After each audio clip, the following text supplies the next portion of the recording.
First, it's time for the papers, and Sam is joining us from Heat magazine fairly shortly, I think. But I think we're just going to... Oh, yes, we are going to do it first. I thought we were going to update you on the top stories, but it's just too painful looking at that football once more.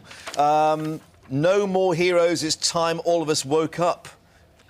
This is Stuart Maconie, right? Stuart Maconie, yeah. He's not normally one of the football writers. He isn't, but I think he's written he's a very enjoyable writer, and he's written a nice piece to help us all reflect on the events of yesterday. Yeah. And it's quite sobering. I think the opening line says it all. Be thankful for small mercies, at least they stuffed us. The point being that, you know, we were on the verge after the disallowed Frank Lampard goal of veering into another hand of God style, you know. We was robbed. We was robbed. Sense of kind of injustice that is so destructive and pointless, and it fills us all with bitterness. And he said, look, you know, we just weren't good enough. We all have to face up to the fact that England are never good enough and stop blaming it on injustices or some form of kind of vague conspiracy that we seem to have in our minds. We were surgically taken apart by a team quicker, sharper, cleverer and better organised. Yeah, beautifully put and very accurate. And I think, you know, now is the time to reflect, as Stuart Maconie says. I think, you know, at times like this of, you know, national sorrow, we should all focus on what's important to us here in England. And that, of course, is identifying a scapegoat.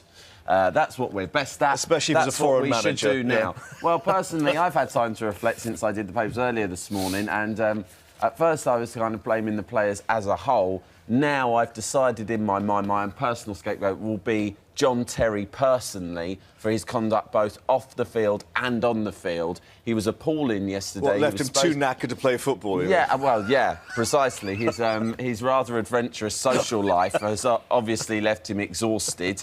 It's alienated him from his colleagues. It's annoyed the manager. And then yesterday, yeah, we saw the kind of price he paid for that in his appalling performance. So, John Terry, it's all your fault as far as I'm concerned. You've got the Wall Street Journal next, presumably not because bond volumes have dropped 29%. No, I'm afraid, yeah, I'm not going into all the finance news, but a fantastic picture on the front page of the Wall Street Journal that none of the English papers had this morning.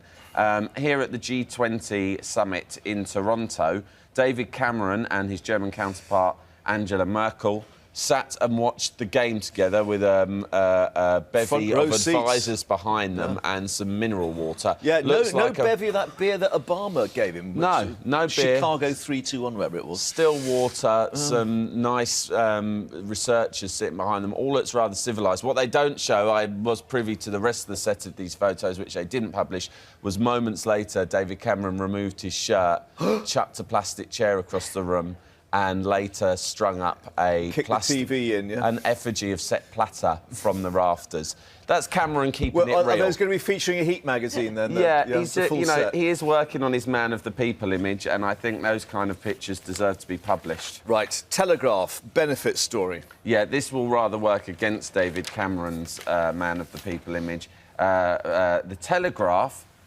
who are, of course, in favour of most of the things that Cameron's new government are doing, in fact, you know, have splashed this research that the BMA have done, canvassing nationwide doctors about the impact they've already felt from the cuts that were announced in the budget and the severity of those cuts and the pressure on the NHS to bring down costs is already having a huge impact. The reason being, Andrew Lansley, the Health Secretary, as it says here, you know, gave us the undertaking frontline services would be protected. Would be ring-fenced, yeah, exactly. It said be ring-fenced, and this research by the BMA suggests that already that has turned out to be a lie, you know, and that their nurses and doctors are being made redundant across the country.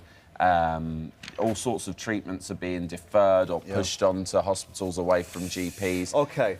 Time for one more. What do you fancy? Schools to get Olympics or Glastonbury and what you wouldn't have seen 40 years ago? Well, it's quicker to go through the Glastonbury thing. 40 years, it's the 40-year birthday this weekend. And, of course, Michael Eavis, who started the whole thing, was a romantic, hippie, non-commercial kind of a happening, as they would have called it in the 60s. In fact, now, as we all know, as glorious and wonderful as Glastonbury still is, it is now fully gentrified and commercialised. So the Guardian have done a neat list of 40 things you wouldn't have seen 40 years ago. Some of my favourites being people sitting around campfires inhaling nitrous oxide balloons, people dressed as Scrabble tiles, beer holster belts, people queuing to charge their mobiles, posh yurts, and, of course, Lembit Opic. At number 23. Yeah. Yeah, indeed. But there we are. Perhaps the fluorescent vodka jelly shots may have made it 40 years ago. Who knows? But there we are. But it's been a great success, as has the paper review. Thank you as ever. We'll see you again soon. Pleasure. You're watching Sunrise this Monday morning, and still to come. So there we are. The offside rule in one easy lesson, perhaps. It's quite a long answer, that, Indeed. wasn't it? Are we going to learn more today on what's happened? Who knows? Well, let's hope so. Capello giving a press conference at 1:30. Another bumper inbox for the emails, Charlotte. Can we actually broadcast any of them? Well, they're all along a certain theme, I have to say. I've been searching for the one that says, well done to the boys, they tried their hardest, but I haven't found one yet. Tony Goncalves says, England has a team, they should have brought them to the World Cup, instead of that sorry lot we saw yesterday against Germany. Tony Faith says, the England team are woefully inadequate and disgraceful, that these millionaires who are supposed to be the cream of the crop can only score 2 goals is totally unacceptable. Fred says, when are we going to stop paying top money for failure? Rachel, who's an expat in Greece, says, don't sack Fabio, sack the team. They were rubbish.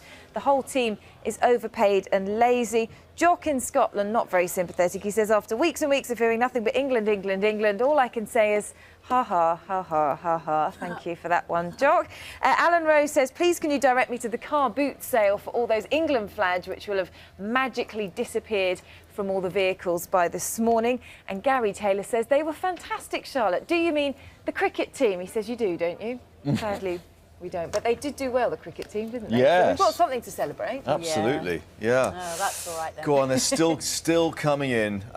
Anyway, we can cheer ourselves up with the weather for Wimbledon, unless you're a gardener. It's getting a bit dry out there, isn't it? Yes, it is, but it's good weather for Wimbledon. It's good weather for the tennis. It's good for the cricket. Not wall-to-wall sunshine today, but staying very warm. Coming in too on email, news@sky.com, 84501 for the text messages, and well, another excuse said the shirts were too heavy. Apparently, quite an interesting one. Maybe it's all that chainmail underneath. Who knows? Charlotte, now the rest of the day's news. Thanks, Mark. The Chancellor, George Osborne, has warned that the government will focus on cutting key benefits in an attempt to pare back Britain's huge welfare bill. Osborne said that savings to the multi-billion-pound... Anyway, thank you very much. Let's update ourselves on the papers, front pages, starting with the Sun. More on the papers, the German papers, of course, with Thomas fairly shortly. First, Charlotte will update us with the rest of the day's news. Thanks, Mark.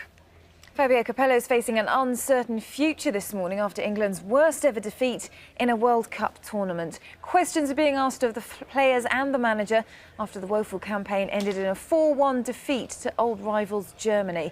The team's expected to head home later. Thank you very much indeed for that sunny outlook, unlike our own papers. But what are the German papers making of yesterday's game? Joining us... The live desk opens now. The Chancellor vows to get tough on benefit cheats who are fit to work. Slashing the debt. G20 leaders say their plans will not destabilise the global economy. And after England's World Cup humiliation, what now for Fabio Capello?